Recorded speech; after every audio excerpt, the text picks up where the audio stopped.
नमस्कार, स्वागत है आप सबका। मैं पुनीत पाठक। आप देख रहे हैं हमारा खास प्रोग्राम डरा रहा है डेंगू। हर साल डेंगू से कई लोग पीड़ित होते हैं और जिनमें कुछ लोगों की मृत्यु तक हो जाती है। लेकिन अगर वक्त रहते डॉक्टर के संपर्क में आप आ जाएं, उनको दिखा दें, उनसे समझ लें, इसके प्रति जागरूक रहें, सचेत दूसरों को भी करें, तो शायद ये परेशानी जानलेवा साबित ना हो।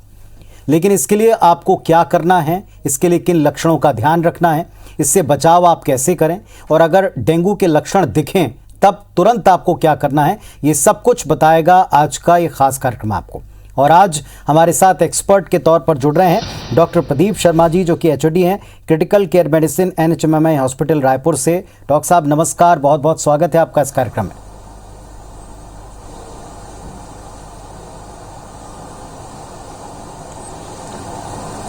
जी नमस्कार डॉक्टर साहब, सबसे पहले तो डेंगू का ये जो लक्षणों का, कई बार हम उनको जागरूक करते हैं लोगों को कि ये लक्षण दिखें तो आप फौरन समझ जाएं, लेकिन हमको सतर्कता कहाँ से रखनी है, कैसे शुरुआत करनी ताकि डेंगू हो ही ना।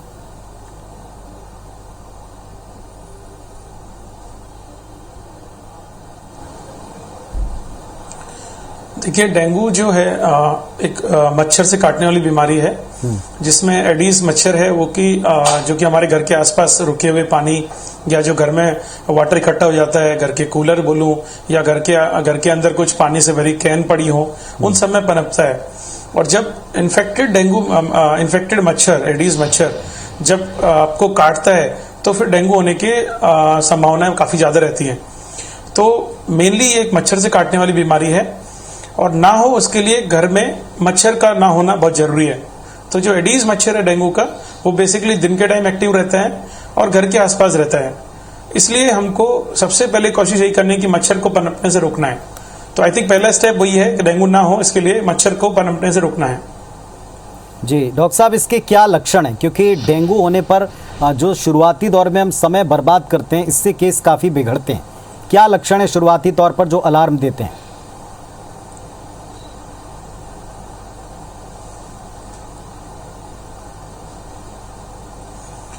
डेंगू का सबसे जैसा इसका नाम है डेंगू फीवर, तो मोस्ट कॉमन सिम्टम्स जो है इसका बुखार है।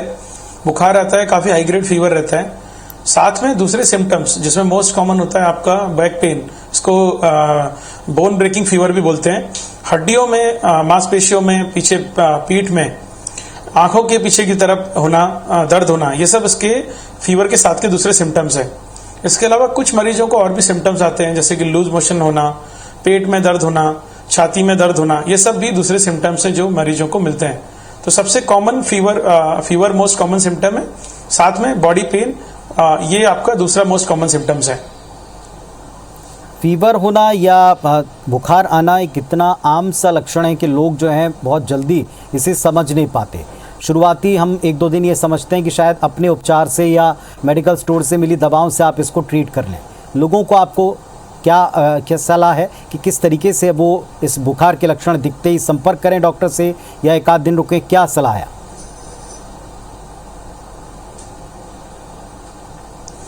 देखिए, डेंगू फीवर में मच्छर के काटने के यूजुअली 4 से 7 दिन के अंदर सिम्टम्स आते हैं और यही 4 सिम्टम आने के बाद 4 से 7 दिन के अंदर शुरुआत में मरीज के गंभीर लक्षण होने के चांसेस रहते हैं। तो डेंगू फीवर को क्लासिकली 3 स्टेज में बांटा है। डेंगू विदाउट अलार्मिंग सिम्टम्स, मतलब बिना चिंताजनक सिम्टम्स के, डेंगू विद चिंताजनक जिसमें लक्षण आ रहे हैं, और तीसरा है रिकवरी फेज में।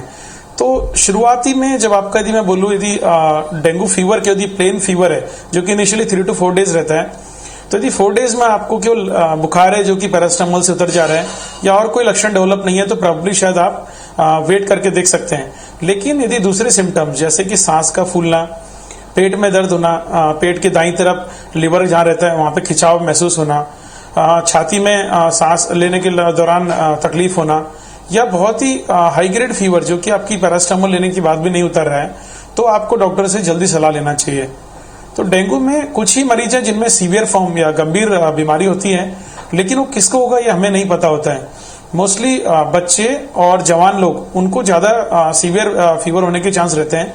इसलिए यदि आपको शुरुआत के 4 दिन के बाद का पीरियड काफी क्रिटिकल रहता है, इसलिए उस दौरान डॉक्टर के संपर्क में रहना बहुत जरूरी है। डॉक्टर साहब, मूलतः क्या सबसे बड़ी समस्या आती है डेंगू के मरीजों को ट्रीट करते समय? क्योंकि अभी हम देख रहे हैं इतनी सतर्कता सावधानी प्रचार के बाद भी हर साल डेंगू के केस आते हैं। इस साल भी काफ़ी सारे डेंगू के केसेस मिले हैं, राजधानी में भी इसके केसेस रिपोर्ट किए गए हैं। अभी इस समय क्या स्थिति चल रही, क्या इस समय के मूलतः आप चैलेंजेस देखते हैं डेंगू मरीजों में?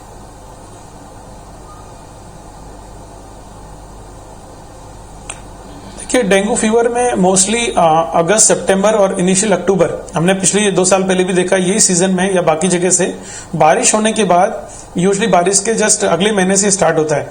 तो अगस्त सितंबर और अक्टूबर यूजुअली पीक सीजन रहता है डेंगू फीवर के लिए।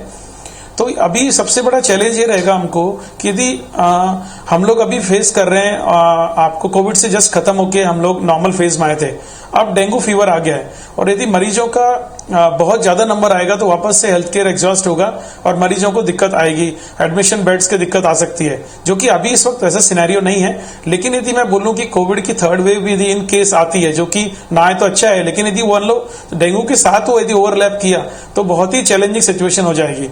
तो मुझे लगता है सबसे इंपॉर्टेंट है अभी बीमारी को आगे बढ़ने से रोकना।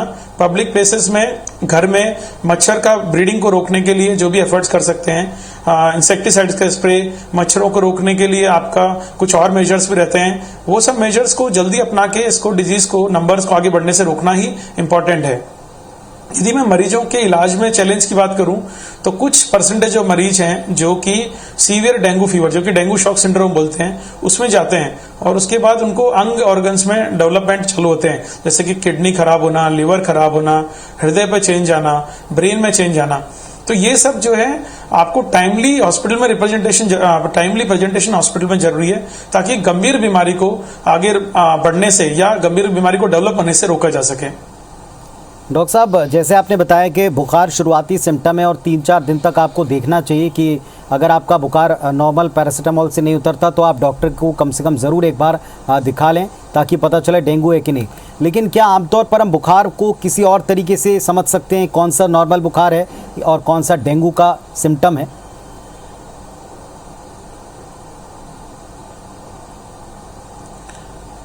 ये बहुत मुश्किल है, बिकॉज डेंगू में जो फीवर है वो बाकी वायरल फीवर की तरह है, ये भी एक वायरल फीवर है और वायरल फीवर से सिम्टम्स मैच करते हैं, दूसरी बीमारियों से मिक्स होते हैं। तो मैं ये बोलूंगा कि अगले इस सीजन में सितंबर अक्टूबर अभी, और यदि इसमें फीवर के साथ आप प्रेजेंट कर रहे हैं तो मेरा ये सजेशन रहेगा कि आप एक डॉक्टर के संपर्क में जरूर रहें, कहीं भी रहें लेकिन एक डॉक्टर के संपर्क में जरूर रहें, क्योंकि डेंगू फीवर जो है बाकी वायरल फीवर की तरह आपको अलग से कोई स्पेशल सिम्टम्स देगा बहुत मुश्किल है। बट फीवर के साथ बैक पेन का होना और आंखों के पीछे दर्द होना, ये सब थोड़े स्पेसिफिक सिम्टम्स हैं, बट दूसरे वायरल फीवर्स के भी सिम्टम है। तो आई थिंक बेटर कि आप कोई भी फीवर इस सीजन में है तो आप एक बार डॉक्टर के संपर्क में जरूर जाएं। आई थिंक वही आपको सही डायरेक्शन में आपको गाइड करेंगे। चलिए, तो बिना देर किए आप डॉक्टर को दिखाएं। अगर आपको फीवर है और लगातार 3-4 दिन आपको फीवर को हो गए तो आप देर ना करें। इसके अलावा और क्या प्रिकॉशंस हैं और किस तरह की दिक्कतें डेंगू के साथ शरीर में हम महसूस करते हैं, तो डेंगू के बारे में बात कर रहे हैं। डरा रहा है डेंगू, क्योंकि इस वक्त डेंगू से जुड़े आंकड़े जो आ रहे हैं कोविड काल में तीसरी लहर की आशंका के पहले, ये आंकड़े थोड़े चिंताजनक हैं। आप किसी भी किस्म के बुखार को कतई नज़रअंदाज ना करें। हमारे साथ में आज डॉक्टर प्रदीप शर्मा जी हैं, जो कि HOD हैं critical care medicine NHMM hospital से, जिनसे हम तमाम एक्सपर्टीज़ कॉमेंट ले रहे हैं कि क्या आपको करना है और कब आपको करना है। डॉक्टर साहब, किस किस प्रकार के डेंगू होते हैं? क्योंकि हमने ये भी देखा है कि डेंगू में कुछ मरीज इतने क्रिटिकल हैं कि जान तक उनकी जा सकती है, कईयों की जान गई भी है। ये कौन सी परिस्थितियां होती हैं?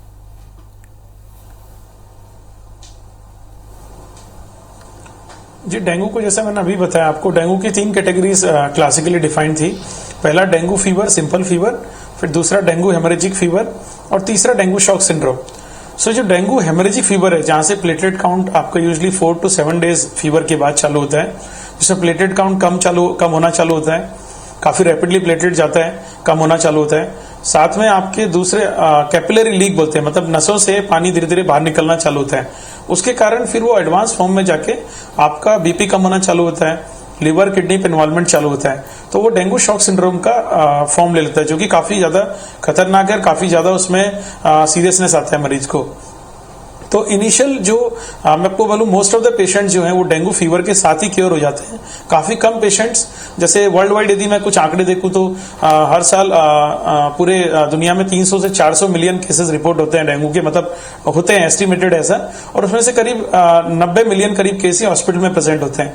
तो डेंगू ओवरऑल जो है उसमें काफी कम पेशेंट हॉस्पिटल प्रेजेंट होते हैं। उसका एक रीजन ये है कि मोस्टली पेशेंट्स में माइल्ड फीवर होकर खत्म हो जाता है। लेकिन ये पेशेंट्स जिनमें जो हॉस्पिटल में आते हैं उनमें जो एक हिस्सा जो है वो सीवियर फॉर्म ले सकता है और shock syndrome, dengue shock syndrome में कन्वर्ट हो सकता है। तो उन पेशेंट्स को आईसीयू में रख के केयर करने की जरूरत पड़ती है, काफी स्ट्रिक्ट ऑब्जर्वेशन लगता है। उन पेशेंट्स को सपोर्टिव ऑर्गन्स सपोर्ट देने की जरूरत पड़ती है। तो वो जो मरीज है डेंगू शॉक सिंड्रोम, वो एक खतरनाक कंडीशन है। उसके पहले डेंगू फीवर, सिंपल फीवर और डेंगू हेमरेजिक फीवर तक मैनेजेबल होता है। डॉक्टर साहब, कई सारे ऐसे रूटीन मरीज़ हैं, हार्ट पेशेंट्स हैं, कई सारे ऐसे लोग हैं जो अलग अलग किस्म की दवाएं खाते हैं। क्या उनमें डेंगू का खतरा और बढ़ जाता है इस सीज़न में? क्या उन्हें और ज़्यादा अलर्ट रहने की आवश्यकता है, या किन्हीं ऐसी अवस्थाओं में आपको लगता है कि डेंगू को लेकर ज़्यादा अलर्ट रहें?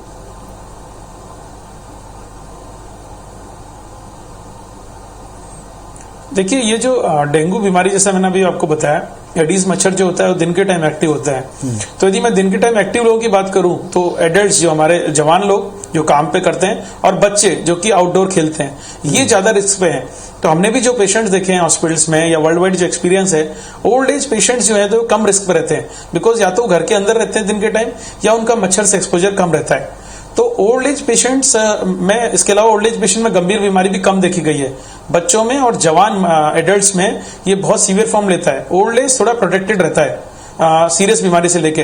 तो क्या ओल्ड एज एक रिस्क फैक्टर है, ये मैं नहीं बोलूंगा, बट कई पेशेंट जो हार्ट की दवाई लेते हैं, जैसे एस्प्रिन लेते हैं, उन पेशेंट्स में यदि डेंगू फीवर होता है तो ब्लीडिंग के चांस हाई हो सकते हैं।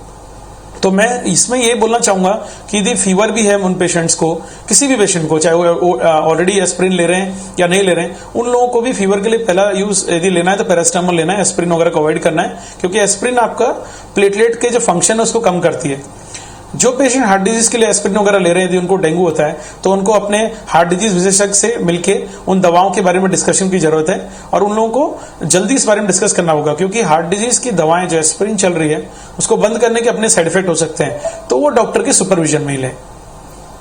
चलिए, तो ये सारी जानकारियाँ आप लोग सभी ध्यान रखें। डॉक्टर साहब, आपका बहुत बहुत धन्यवाद कि आपने इन तमाम विषयों के ऊपर डिटेल में हमारे दर्शकों को जानकारी दी, ताकि वो सतर्क रहें। ये जो डरा रहा डेंगू है, इस कार्यक्रम का मकसद ही था कि आप आसपास स्वच्छता रखें, डेंगू के लक्षणों को नज़रअंदाज ना करें और फ़ौरन डॉक्टर को दिखाएं। बहुत शुक्रिया आप सबका जुड़ने के लिए।